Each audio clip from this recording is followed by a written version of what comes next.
Birdemic, Shock and Terror, is literally a perfect example of how not to make a movie.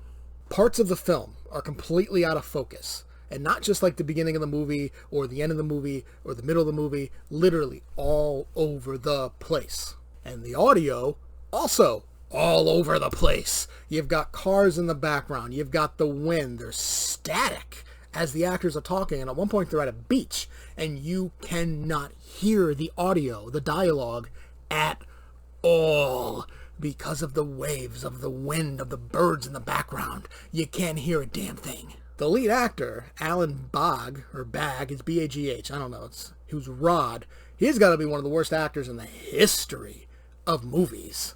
He is just so monotone, has zero emotions, constant, deer in the headlights. Even when he's supposed to be scared, or he's like shooting birds and supposed to be a total badass, is just dead. There is nothing in his eyes. And for some reason, to help us identify with this character of Rod, we see his entire journey to work, including stopping and getting gas. It's like you wasted so much time to literally tell us nothing.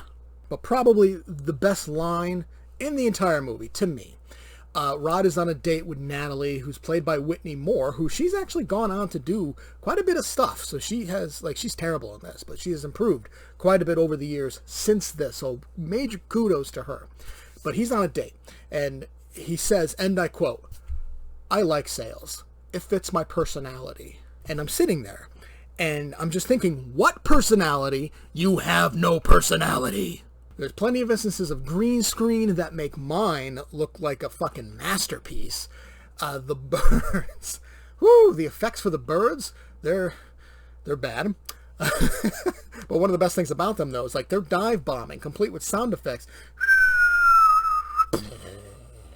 I don't know how good that's going to sound, but it's basically like that. You're going to know what I'm getting at, maybe. And they're exploding shit. And, like, at one point, they're, like, dive bombing a gas station, and only the birds are exploding. The flames are not igniting the gas station itself, which is like, okay, why? Well, I'm willing to guarantee that because they blew the entire budget on Rod's car. As you can tell, that is an expensive fucking car. At one point, he loses his keys, and I'm thinking, the rental agreement ran up, so you can't use the car anymore. The first battle of humans and birds as they're just like awkwardly swinging like coat hangers at really nothing, because the birds are just kind of there. It's hysterical. Oh, and by the way, at one point, like, there's multiple survivors together, including Rod and Natalie, and they're like, oh, hey, let's go on a picnic, while there's birds out there dive bombing and exploding. That's not a good idea. Then again, neither is this movie. But as we discovered, this actually has nothing to do with the birds. This is all about global warming. Because they meet a scientist while they're at the beach, and the scientist at first says, oh yeah, it's a bird flu virus. But then he says, I don't know what's causing this. But then he goes, it's all global warming. And then later they meet a hippie, and he's like, oh, I don't know what's going on, but global warming. Probably my overall favorite scene, though, is they go to a gas station. It's $100 a gallon for gas. There's a big need for it. They get gas. They're driving along the side of the highway in this, like, shitty minivan. They see a guy. They pull over because they're stupid. They're like, oh, hey, do you need help? And he pulls out a gun and says, yep, give me your gas. He has the gas in his hand. A bird shows up out of completely nowhere and slits his throat. He drops the gas can, and then our group just leaves. They left the gas can with $100, maybe more, worth of gas on the side of the road. They just drove the fuck away. And the big resolution to this, the birds just flew away. That's it. They didn't defeat the birds. The birds didn't, like, die. They just flew away.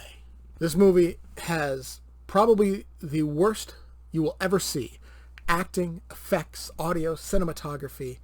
Absolutely everything. James Guyan, who is the director, writer, creator, they really keep that man away from a camera. I give Birdemic Shock and Terror 5 shits. Did you enjoy the review? Make sure to leave a like and subscribe to see a new Craptacular Horror review every week. Feel free to leave a comment to discuss your thoughts on the movie, or if you have a film you'd like to see reviewed in the future.